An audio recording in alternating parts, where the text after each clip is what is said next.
Hey friends, it's me, Erin, your friendly neighborhood energy alchemist with today's Schumann resonance report for Thursday, April the 3rd. I'm doing so good with the day. All right, you guys, so here is the graph. We've just finishing up getting a push to the crown area that started around 4 or 5 a.m. Central Time. This is a pretty intense push right up here in that crown third eye region.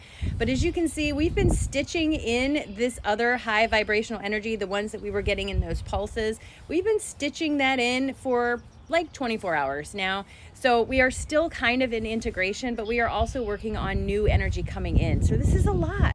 For me, with integration, with these stitching lines here, I tend to feel physically tired. Yesterday, my body was tired. I got a lot done creatively, but not a lot done physically, like all the things I wanted to do, like clean my house and stuff like that, that didn't get done. But creatively, I had a lot of energy running through me and a lot of ideas. The big energy coming in up here is very much directed at our crown and our third eye region. It's all in those upper chakras. Every time I try to talk, the wind blows. The wind's got something to say.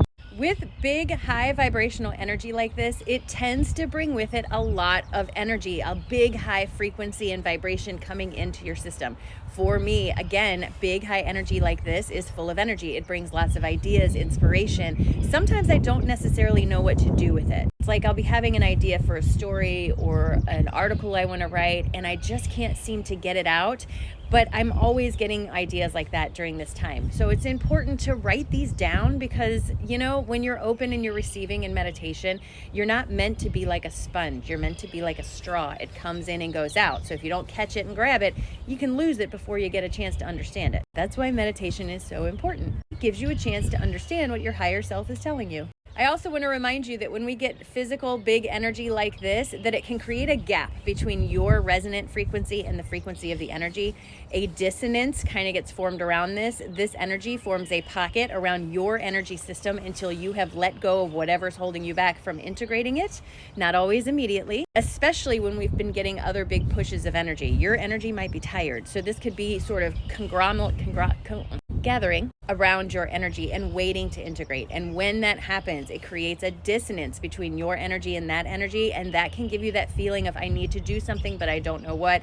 Restlessness, nervousness, all those things can come as a result of the big energy waiting to integrate. So then a lot of people ask me, well, what do I do to integrate this energy? You don't necessarily have to do anything. It's what are you already doing that's keeping you from integrating. So instead of looking at it, what do I need to do? I'd encourage you to look at it and what do I need to stop doing? What are the stories I'm telling myself that's keeping me from embodying this new energy that's being sent to me? Because I promise you, source is not holding it up. It's always us, always our beliefs, always our misconstrued ideas about things that are holding us up from integrating the energy. Meditation this morning was all about letting go of where my focus is. I told you guys yesterday I took the day off, and I told you finances are a big concern of mine. It's a struggle that I deal with. It's one of my big pieces of my shadow. And I took the day off yesterday, and it was great. I was very creative, and I got a lot of creative stuff done. It was wonderful. It's exactly what the doctor ordered.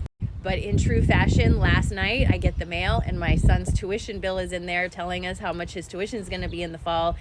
And again, all of those insecurities came right back up to the surface. Everything I had worked all day to let go of came right back up to the surface. And this is what I mean when I say that when you get close to a manifestation, the triggers around that manifestation come quicker and harder than normal. And the reason this happens is because whatever is coming into manifestation for you, you cannot bring it forward while you're still holding on to the limiting beliefs that you have.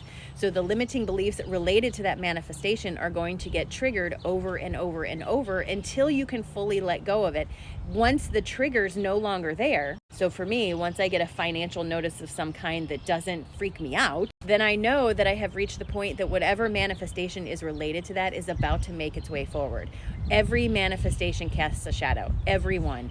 The shadow gets deeper and darker the closer you get to the manifestation. So the triggers become pulled more successively and more strongly until you really let go of that trigger. Once you do that, boom, the world opens up. The hard part is having the patience to get through the trigger pulls. That's where most people say, no, I'm just going to go back to the way things were. I like living in my discomfort. It's not like they say that, but that's a choice they make, and it's a choice you have too. Today is all about embracing the new and letting go of the stories you've been telling yourself.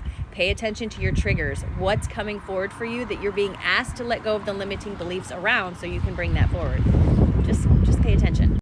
Here's our cards for today. I hope they don't blow away while I'm doing this. So the first card we get is reluctance, followed by self-evaluation. This tells me that many of us are reluctant to do the work that's necessary to actually evaluate ourselves for what's holding us back.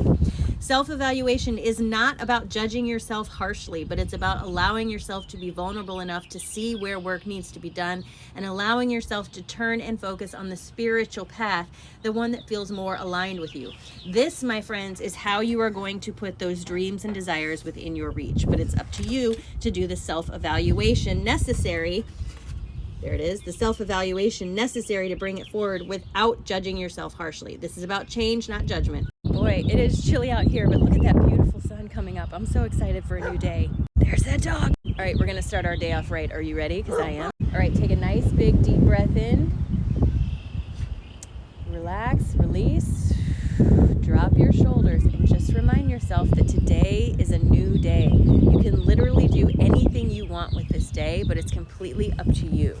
With the choices that you make today are going to shape how you see your world. So make some choices that are better for you, friends. And just remember that today's a great day. I'm so glad you're here. It's a great day, friends. It's a great day.